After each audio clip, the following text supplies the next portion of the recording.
Assalamualaikum warahmatullahi wabarakatuh.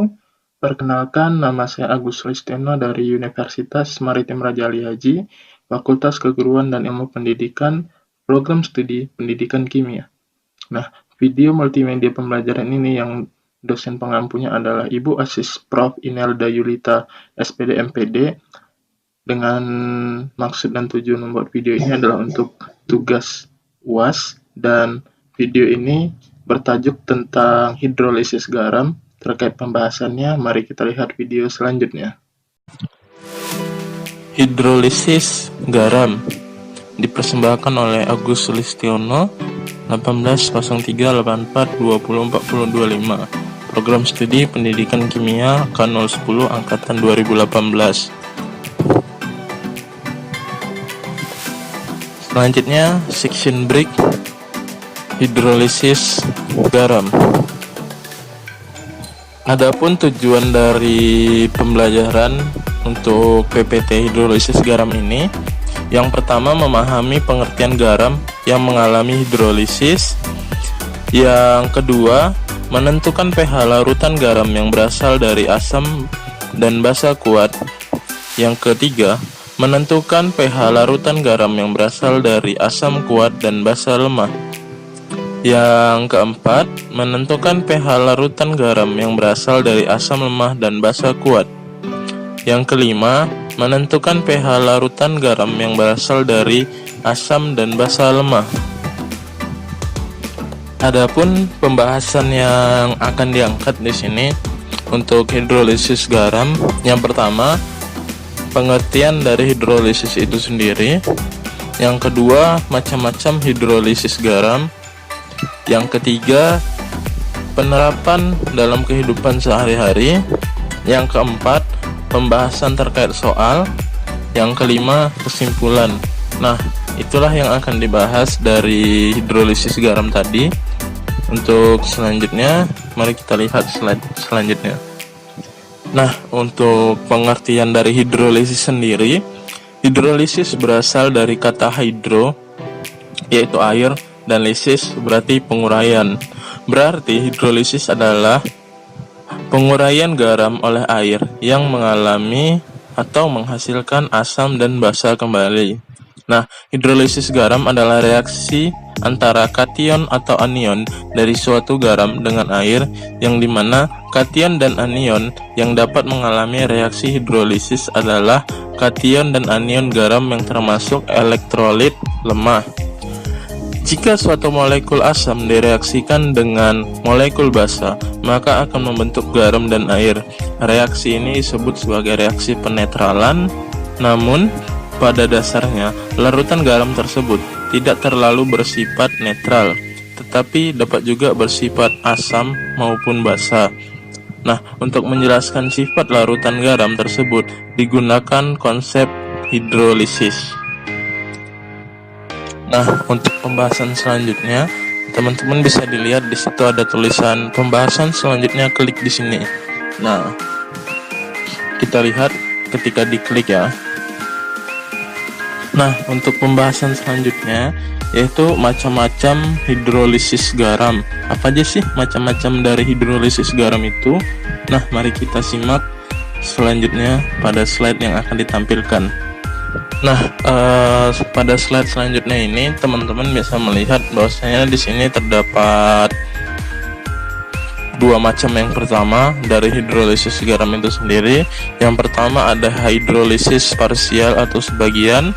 Yang kedua hidrolisis total.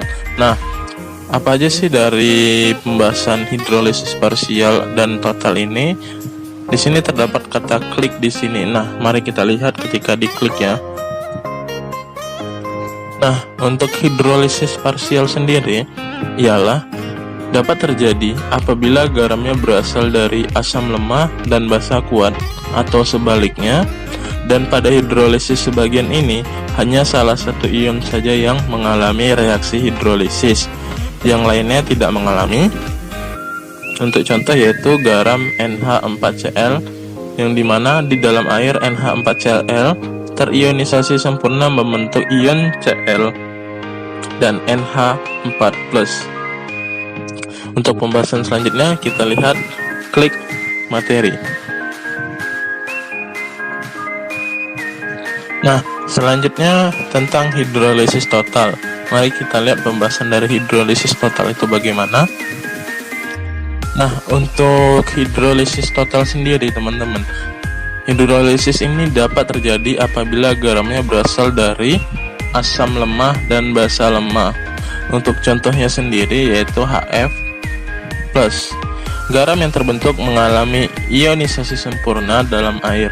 Contohnya NH4F dalam keadaan aqueous menjadi NH4 tambah F.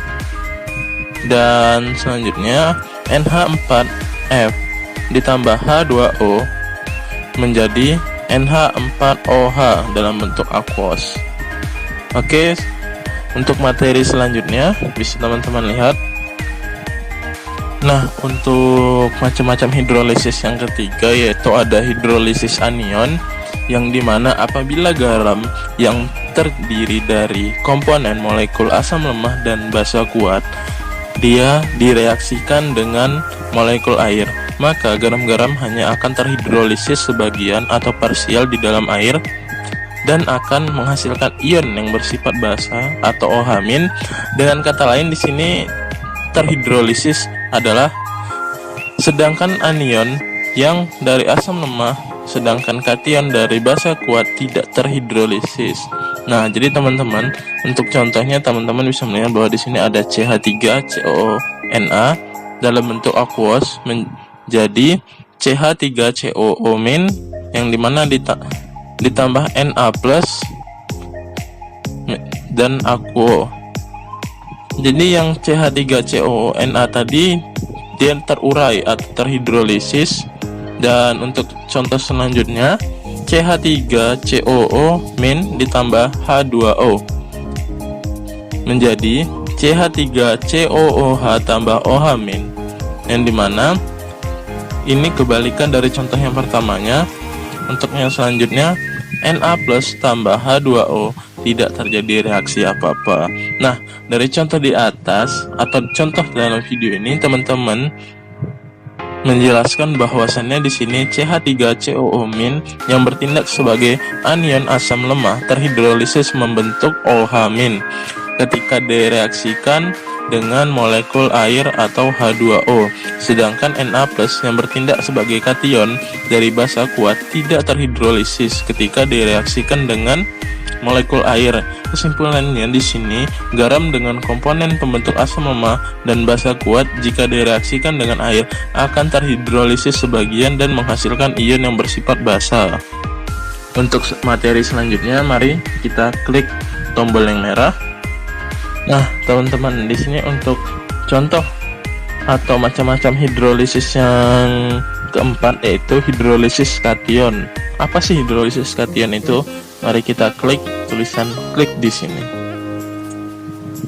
Nah, untuk hidrolisis kation sendiri, dia serupa halnya dengan reaksi hidrolisis antara garam dan komponen molekul asam lemah dan basa kuat direaksikan dengan molekul air.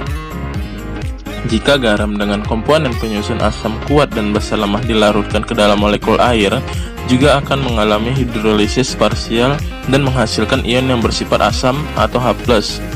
Hal ini terjadi karena kation dari basa lemah terhidrolisis sedangkan anion dari asam kuat tidak mengalami hidrolisis. Untuk contoh dari hidrolisis kation, teman-teman bisa melihat di sini NH4Cl terurai menjadi NH4+ tambah Cl- dan NH4 tambah H2O menjadi NH4OH tambah H+, dan Cl- tambah H2O menjadi tidak tereaksi. Nah, berdasarkan contoh yang teman-teman lihat, dapat dijelaskan bahwasannya NH4+ yang bertindak sebagai basa lemah terhidrolisis menghasilkan ion yang bersifat asam yakni H+, sedangkan Cl yang sebagai anion dari asam kuat tidak mengalami hidrolisis atau tidak terhidrolisis. Nah, untuk pembahasan selanjutnya, mari kita klik tombol selanjutnya.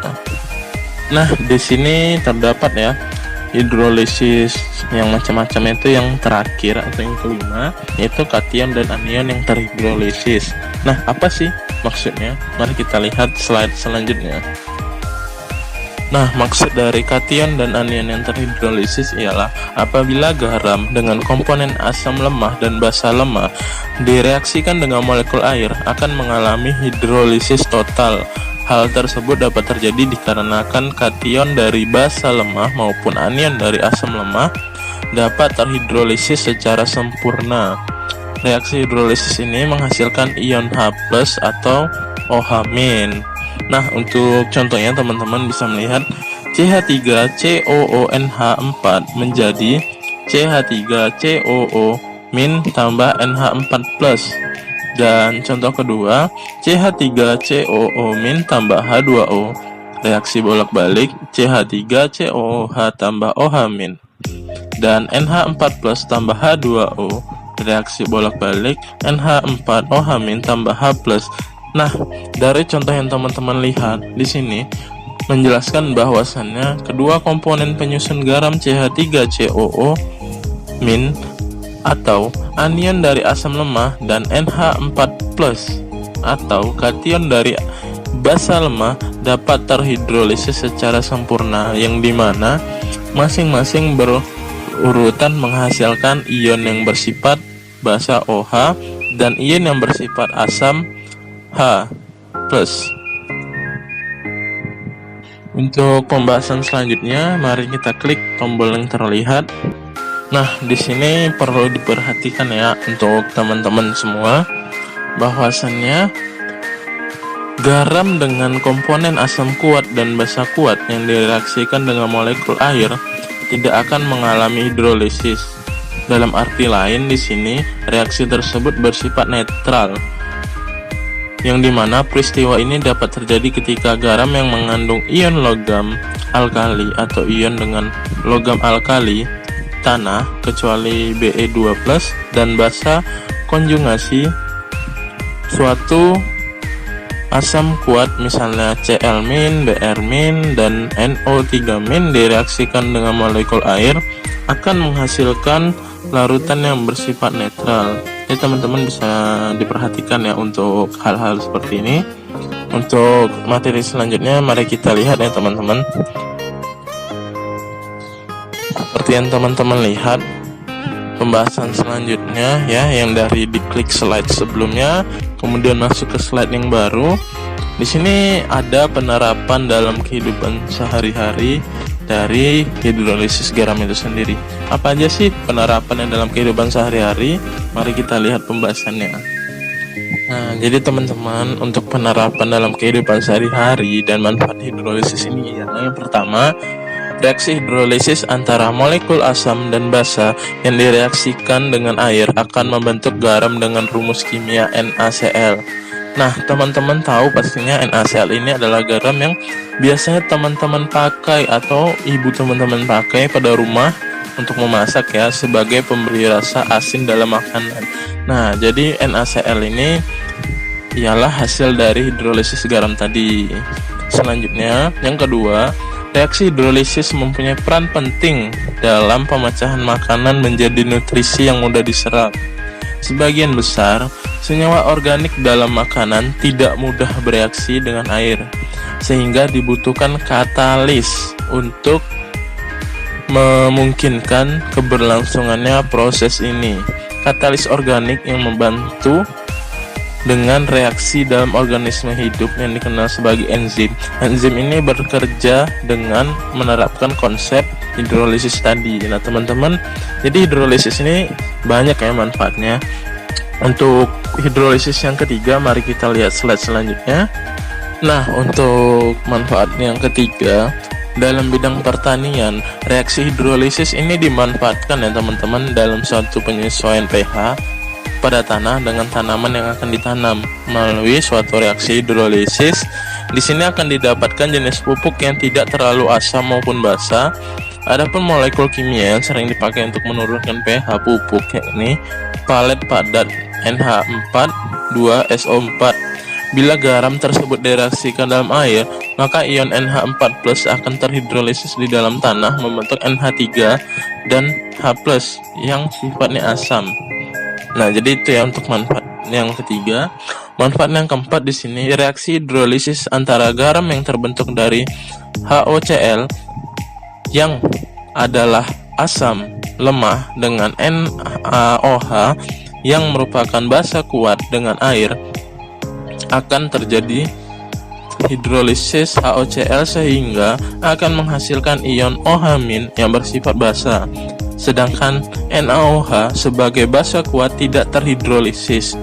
Garam yang terbentuk melalui penggabungan kedua asam basa tersebut, yakni NaOCl. Garam ini adalah salah satu mineral yang dimanfaatkan dalam pembuatan baiklin atau soklin untuk memutihkan pakaian kita semua. Nah, jadi manfaatnya keempat itu dia sebagai pemutih ya teman-teman, pemutih pakaian seperti baiklin maupun soklin. Untuk manfaat yang selanjutnya bisa kita lihat pada slide selanjutnya ya teman-teman. Nah teman-teman, untuk manfaat yang selanjutnya yaitu reaksi hidrolisis ini berperan penting dalam suatu proses pelapukan batuan. Proses ini penting dalam pembentukan tanah dan membuat mineral penting tersedia bagi tanaman. Berbagai mineral silikat seperti feldspar mengalami suatu reaksi hidrolisis lambat dengan air membentuk tanah liat dan lumpur bersama dengan senyawa larut. Nah, jadi di sini juga dia membentuk tanah liat ya teman-teman. Untuk selanjutnya, reaksi hidrolisis mempunyai andil dalam penjernihan air. Penjernihan air minum oleh PAM. Penerapan prinsip hidrolisis yakni menggunakan atau memakai senyawa aluminium fosfat yang mengalami hidrolisis total. Nah, jadi proses penjernihan air yang terjadi teman-teman, dia menggunakan aluminium fosfat pada PAM yang teman-teman gunakan, atau sumur juga bisa. Untuk yang selanjutnya kita lihat slide selanjutnya teman-teman. Nah, untuk manfaat yang selanjutnya yaitu kulit penutup pada hewan lunak. Kulit penutup atau cangkang pada hewan lunak atau moluska seperti Cypraeatrasis rufa dan Crustacea tersusun oleh garam kalsium karbonat atau CaCO3. Kalsium karbonat terbentuk oleh asam lemah H2CO3 dan basa kuat CaOH2 sehingga garam yang terbentuk bersifat basa. Nah, jadi cangkangnya dari hewan-hewan lunak itu dia juga terbentuk dari garam hidrolisis tadi teman-teman. Yang selanjutnya pada penyedap makanan agar lebih terasa gurih dan enak. Biasanya ke dalam makanan ditambahkan monosodium glutamat atau MSG yang dimana berfungsi sebagai penyedap makanan. Monosodium glutamat yang memiliki rumus kimia C5H8NO4Na merupakan garam yang bersifat basa. Nah, teman-teman di sini pasti tahu dong MSG ya kan. Jadi MSG ini juga dari hidrolisis garam tersebut. Makanya MSG itu ada. Dan untuk pembahasan selanjutnya mari kita lihat slide selanjutnya ya teman-teman. Nah, untuk yang terakhir ya teman-teman, kompres dingin. Semakin majunya ilmu pengetahuan dan teknologi menyebabkan terciptanya banyak benda-benda yang dapat mempermudah pekerjaannya manusia atau kita semua.